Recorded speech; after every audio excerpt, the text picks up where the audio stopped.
just feels like that they've got to get starting pitching or they have no shot. And it's crazy to say that about a team that's in the top third of runs scored per game and obviously has some names and all of that. But I think it's the most important thing. I mean, I think you have to put the 3 guys out there at the start of every series that give you the best chance to win. And it's just, you don't know who exactly that is in this moment. Yeah. And so this kind of brings it to I got to pop up a comment from, otherwise I'll complain that we don't put up his comments. But just from our boy Ford, do either of you guys really think they can win the World Series? To me, you need a lot of unexpected things to occur for that to happen. Too many. And I say here, Ford, here's my answer to that question. And I'll let Bob answer it as well. Can they win the World Series? Yes. Do I think they will? No. So there's the basic answer.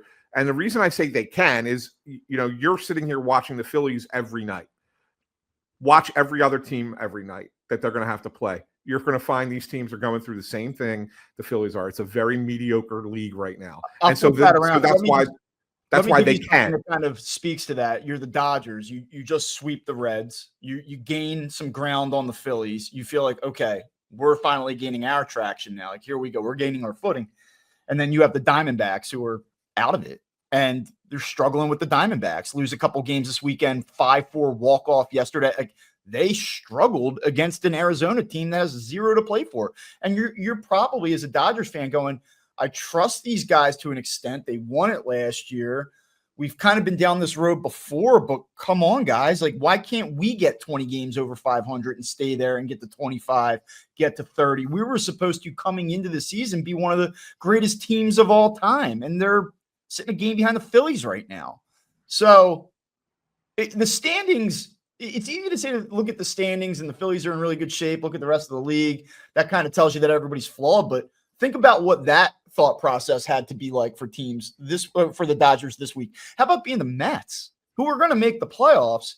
And you say, we took it to the Phillies again. We did it again. We're the Mets. Here we come. We finally have turned the corner. We've been terrible for 2 months, but this series has definitely been the jolt that we needed. Now we get the Marlins at home, who had been hot for a little bit, but the last few weeks have kind of looked more like the Marlins. We're going to kick their ass. And what do you do against them this weekend at home? 32 runs the Marlins scored in 4 games. Phillies scored 8 in 3 in Citi Field. And I don't know if that's remember what I said on Friday? It was like Captain Obvious comment. I don't think either of these teams are very good. And it just kind of plays out that way. Like, the Mets stink.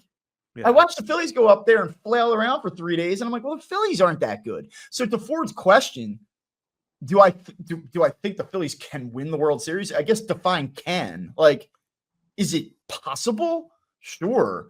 All you have to do is listen to me on this show the last couple of weeks. I don't think this team's going to win the World Series. Right.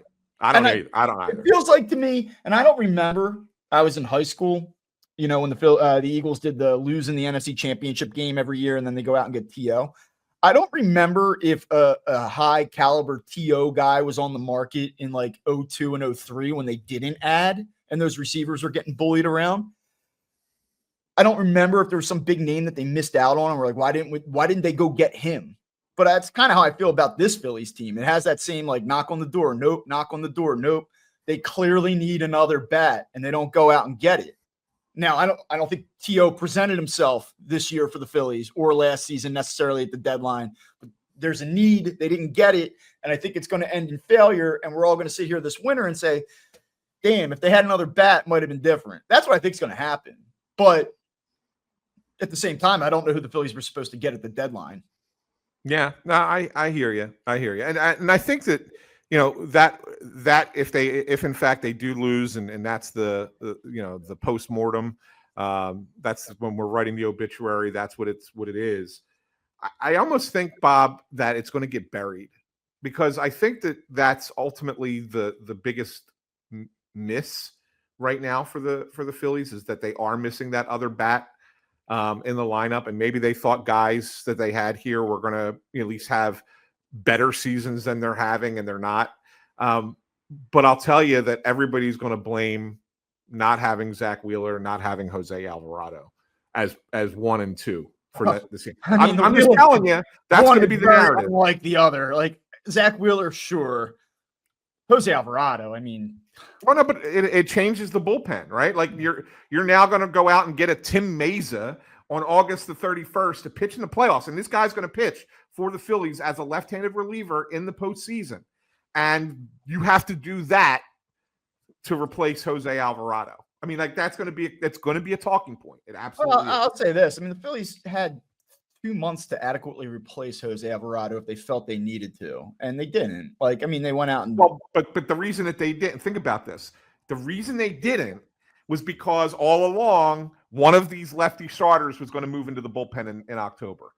Then you lose Wheeler, and that changes the calculus. And so now you're stuck with adding a guy at the waiver deadline to be the third lefty in the bullpen.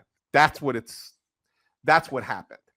So if you want to go a deeper criticism, the deeper criticism that maybe won't get discussed is they left their depth thin.